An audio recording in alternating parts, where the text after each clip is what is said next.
She posted on Facebook, "Some men can't handle a strong woman who knows what she wants." After I found out the truth and talked to her, my only reply under her post was one word: true. The next morning, her lawyer was already calling mine. "Hello, viewers. Welcome to the channel. We're just getting started, and your support means a lot. If you enjoy these stories, please subscribe and help us reach our first 1,000 subscribers. Thanks for being here." I'm 38, sitting in my home office, ignoring the hundreds of messages blowing up my phone. Yesterday, I finally carried out a plan I had been preparing for months. The results are wild. My wife, Natalie, 35, and I have been married for 7 years, together for 9. She calls herself a lifestyle coach, the kind who posts about positive energy and living your best life while running expensive retreats for women. I work as a forensic accountant, which made what I found even more unbelievable. 6 months ago, I was working on our taxes. Natalie always kept her business money separate, saying it was important for her independence. I never questioned it. But this time, our accountant needed some documents from her business. She was away at a retreat, so she told me to get them from her office. That's when I found a hidden QuickBooks account. It was in a folder named Vision Board Templates. The numbers shocked me. Her business wasn't barely making money like she always said. It was making over $400,000 a year, those at cost retreats. She charged $5,000 per person, 20 people each time, 4 times a year. But where the money went was worse. Designer clothes and jewelry marked as business supplies, first class vacations listed as location scouting, and a $3,000 monthly payment to a man named Blake Donovan, who she said was a marketing consultant. He wasn't. Blake was her personal trainer. And clearly more than that, judging by the Venmo notes like, "for last night." I spent 3 hours in her office taking photos of everything: bank statements, receipts, tax forms. I even found a second phone still logged into her secret Instagram, where she posted couple photos with Blake. My favorite was of them in Cabo the same weekend she told me she was on a silent meditation retreat. I didn't say anything right away. In my job, I know people panic and destroy evidence if they're caught too soon. So I started my own plan. I opened a separate bank account, moved my share of our money, copied every document, met a divorce lawyer and a tax lawyer, filed my own corrected tax returns for the past 3 years so I wouldn't be tied to her fraud. Then I waited. I watched her kiss me goodbye while texting Blake. I watched her complain about bills while carrying a brand new designer bag. She really thought she deserved all of it. Her big mistake came last week. She posted that she spent $15,000 on a new certification. I already knew that.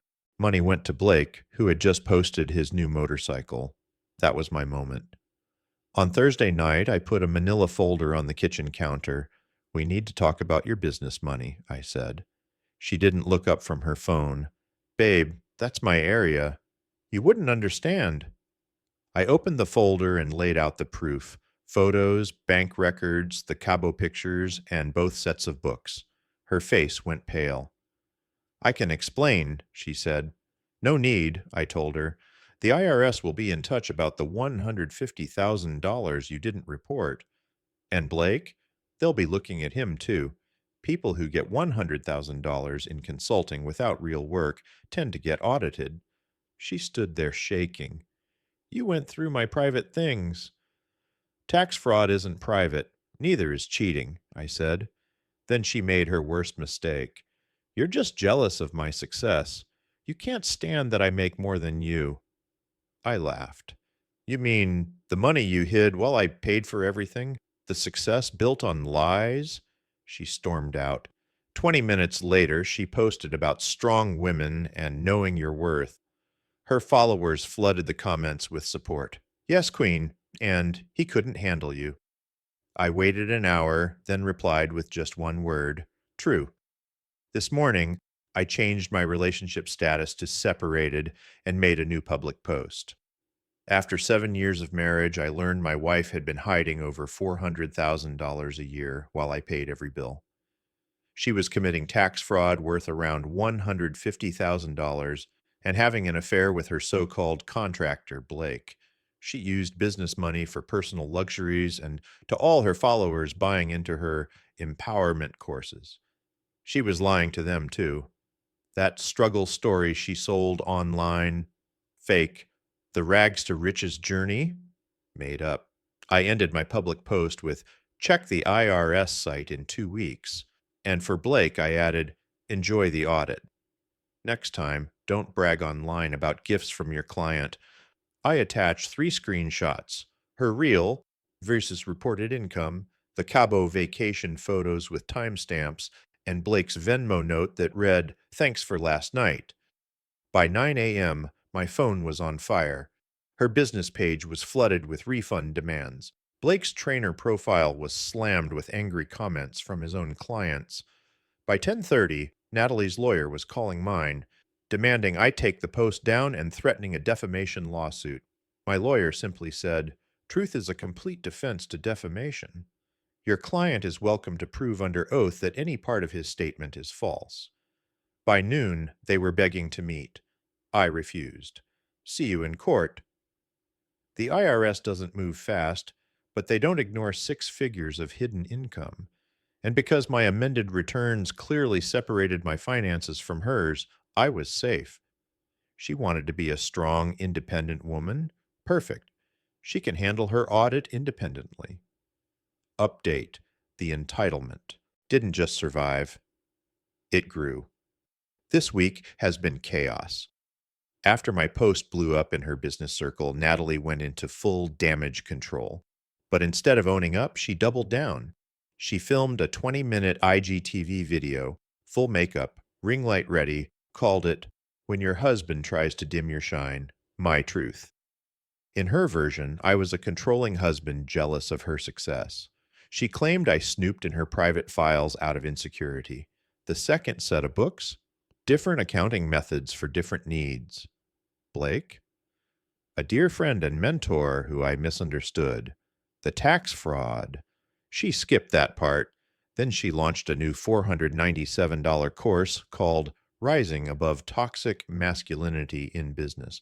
50 women signed up in 3 days, almost $25,000, while her regular clients demanded refunds and canceled subscriptions. One even commented she'd paid $10,000 for a breakthrough intensive that was literally just Natalie reading from a self-help book for 6 hours. So what did Natalie do? She threatened to sue anyone leaving bad reviews, sending cease and desist letters to former clients, claimed they were breaking NDAs.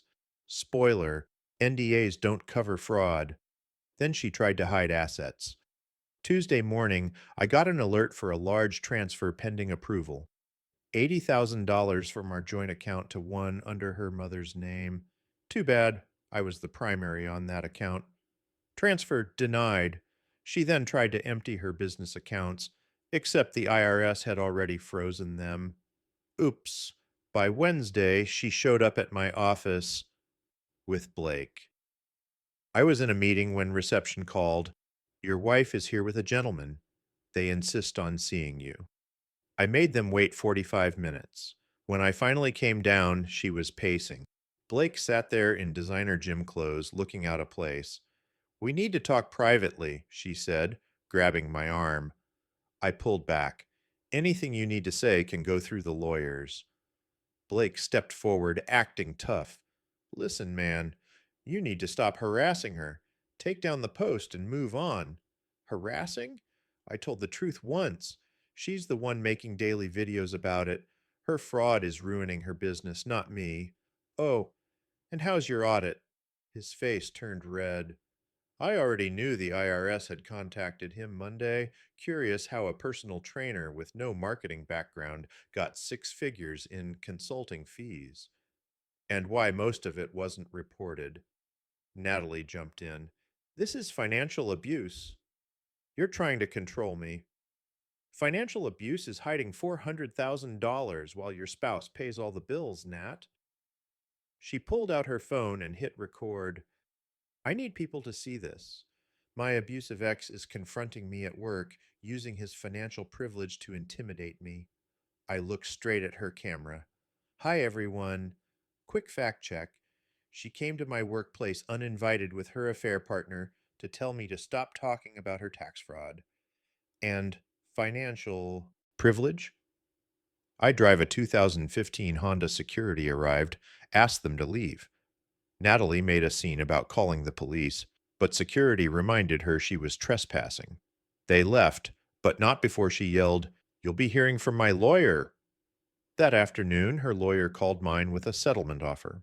She wanted 70% of all marital assets, $5,000 per month in permanent alimony, the house and both cars, me to take back everything I said and delete every post, a public apology, $100,000 for reputational damages. My lawyer actually laughed when he got her demands. "She knows she's under federal investigation for tax fraud, right?" he said. We gave our counteroffer, split assets 50-50, but only after her tax debt is settled. No alimony, she makes more than me. Sell the house, split the profit. We each keep our own cars. I take nothing back. She repays me for the last 3 years of bills I paid while she hid her income. Her reply? She claimed she was being targeted just for being a successful woman. Then Friday hit, and things got worse for her. The State Business Bureau opened a case against her over the certifications she sold at high prices. Turned out she had no legal right to give them out. That's consumer fraud. Her response? Another Instagram video, fake tears, dramatic lighting, claiming the patriarchy was trying to silence her. She announced a new course, Surviving Business Persecution, half off if you used her warrior code. The comments section destroyed her. Old clients posted proof of unkept promises. Some said they maxed out credit cards for her life-changing programs that turned out to be recycled Pinterest quotes. But the best comment came from Blake's real girlfriend. Yes, he already had one. She had plenty to say about those late-night business meetings and energy-healing retreats. Now, IRS investigation still running. State consumer fraud investigation active. Her business Instagram lost 10,000 followers. Blake scrambling to prove he actually did marketing work. She's still playing the victim online. She's moved in with her mom. My lawyer says the divorce will be simple once the criminal stuff is over. She committed tax fraud, cheated, lied for years. Well, but somehow I'm the villain. Update. 2 mediation was a circus. Natalie arrived 40 minutes late in a brand new Mercedes, leased yesterday. Designer clothes, hair extensions, the works. Her lawyer already looked done. First thing she said, "I hope you're happy destroying a woman's dreams." My lawyer reminded her we were there to talk about asset division. Then came 3 hours of mental gymnastics. Hidden income equals tax strategy. Affair, emotional support in a toxic marriage. Fraud investigations equals jealous, competitors making lies. My amended tax returns equals financial control. The fun part came when we hit the assets. She thought her secret money was safe. That's my business income. He can't touch it. My lawyer explained the law. Money earned during marriage is marital property, hidden or not. She fired back, "That's sexist. The law hates female entrepreneurs." Then we brought out the forensic accounting report. I'd hired pros to track every dollar, hidden accounts, fake expenses, money sent to Blake for marketing. Total over 7 years, $2.3 million. The mediator had to pause. Natalie went pale, then red, then claimed she was having a panic attack and needed her emotional support supplements. During the break, she tried a new tactic, cornered me in the hall. "Baby, we can fix this. Drop everything and we'll start fresh. I'll even go to counseling with Blake. I'll cut him off." He meant nothing. I told her to explain that to the IRS. She switched instantly. "You'll regret this. I have influence. I have followers. I'll ruin you." I said, "You mean the followers suing you for fraud?" She exploded, shouting in the courthouse hall, "You mediocre little man. You could never handle my success. I'm a goddess. You're just a boring accountant who couldn't satisfy me in any way." Court security stepped in. The mediator suggested we meet again another day. That night, she launched her financial abuse is real campaign online. "My ex is using the IRS to punish me. Men use money to control successful women. Why I stayed silent about my abuse." She posted dramatic selfies, crying in her Mercedes, staring at her empty ring finger, looking at black and white wedding photos. Her followers jumped in with their own survivor stories. Team Natalie even trended in her small business circle until someone did a reverse image search on the crying photos. They were stock images she had bought. The backlash was instant, but she doubled down, started a GoFundMe, "Help me rebuild after financial abuse." Goal, $50,000. The description was pure fiction, claiming, "I forced her into poverty, made her hide money for safety, and weaponized the government against her." After 2 days, she'd raised $500, all from her mom and aunt. Meanwhile, the investigations were still moving forward. The IRS didn't just find tax problems. They discovered some of her business expenses were actually a front for money laundering. She'd been moving money for other coaches, hiding it in her retreats, and taking kickbacks in return. Her lawyer called mine for a private talk. When they met, the truth came out. Natalie was facing serious criminal charges, including federal ones. She needed to end the divorce fast so she could deal with the bigger mess. The new offer was this: I keep the house, a 60-40 split of the assets in my favor after her tax debts, no alimony for either of us. She'd keep what was left of her business, and I'd keep my retirement accounts. My lawyer said I should take it. She'd need every penny for her defense soon enough. But Natalie couldn't just sign quietly. The day before, she posted a video saying, "Sometimes a queen makes a strategic retreat to rebuild her empire. I'm choosing peace over justice because my energy is too valuable for toxic people." She hinted at big things coming. On Friday, we signed the papers. She arrived with a film crew, claiming she was making a documentary about her journey through adversity. The judge shut that down instantly. After signing, she leaned over to me and said, "You may have won this battle, but I always win the war. Watch me rise." That weekend, she launched something called the Phoenix Rising Mastermind, $10 for 6 weeks on rebuilding after betrayal. She got 2 signups. Both demanded refunds within a day when they saw the first session was just her talking about me for an hour and a half. Now the divorce is final. The house is mine. The IRS investigation is still going. State fraud charges are still pending. Her Instagram followers dropped from 50,000 to 5,000. Blake skipped town, and there's now a warrant for his arrest over tax evasion. Natalie is back living with her mom and selling online courses from her childhood bedroom. The funniest part?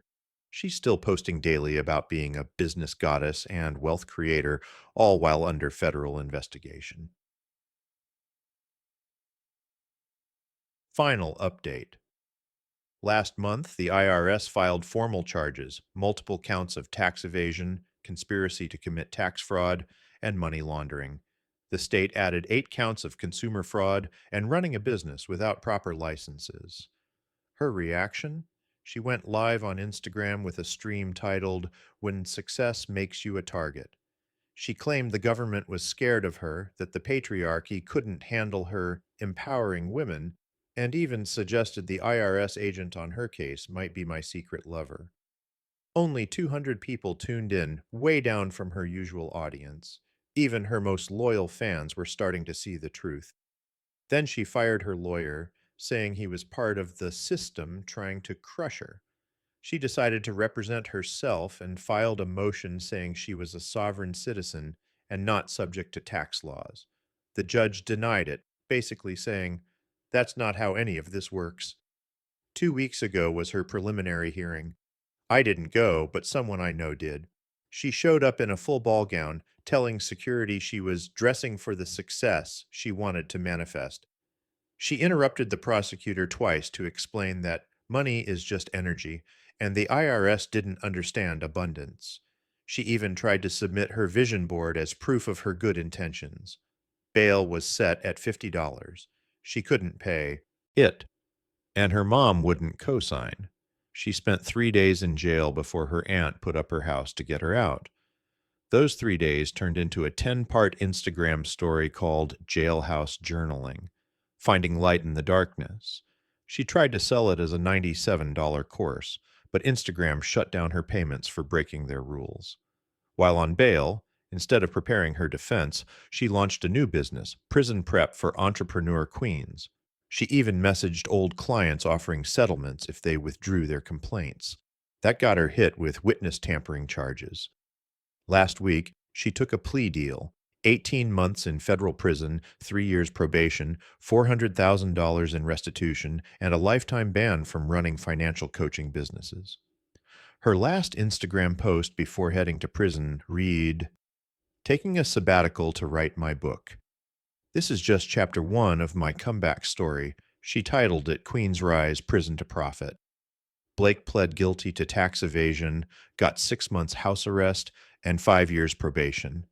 He's now working at a CrossFit gym and dating someone closer to his age. As for me, life is quiet, peacefully quiet. The house is paid off. I sold some of the stuff seized in the investigation. I've started dating another accountant who thinks financial transparency is romantic. We spend Friday nights doing each other's taxes, and it's as wonderfully nerdy as it sounds. I kept one souvenir, a framed screenshot of her old post saying, "Some men just can't handle a strong woman who knows what she wants." She was right about one thing. Some men can't handle that.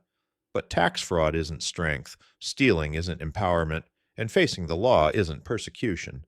She wanted to be a boss babe.